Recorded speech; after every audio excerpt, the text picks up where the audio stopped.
Real Madrid'in canlı əfsanəsi Raul Gonzalez bu yay tutduğu postdan, yəni Real'ın əvəzedicilərdən ibarət komandasının baş məşqçisi vəzifəsindən ayrılacaq. İddia olunur ki, Raul'un belə qərar verməsinə səbəb A komandaya, yəni əsas komandaya Xabi Alonso'nun baş məşqçi təyin olunmasıdır. Belə ki, Raul Gonzalez özü bu vəzifəyə, bu posta gəlmək istəyirdi, amma Real Madrid rəhbərliyi daha istedadlı hesab etdiyi Xabi Alonso'nu komandanın baş məşqçisi postuna gətirdi və belə olan vəziyyətdə Raul sanki bir növ Real'dan inciyib və klubdan getməyə qərar verib. Artıq müstəqil şəkildə başqa kollektivlərdə fəaliyyət göstərmək istəyir Raul Gonzalez. Artıq onunla maraqlanan 3 klubun adı da məlumdur. İngiltərə Premyer Liqasına yeni vəsfiyə qazanan Leeds United, La Liga komandalarından Villarreal və Almaniyanın Schalke klubu Raul Gonzalez'i baş məşqçi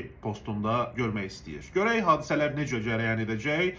Mən isə istərdim ki, sizlər Raul'un oyununu canlı görənlər, ümumiyyətlə Raul ilə bağlı təəssüratları, fikirləri olanlar bu barədə şərh bölməsində öz fikirlərinizi yazarsınız və mənim üçün oxumaq həqiqətən də çox maraqlı olacaq. Çünki mənim üçün Raul Gonzalez də komandanın, Real Madrid'in əfsanələrindən, canlı əfsanələrindən biridir.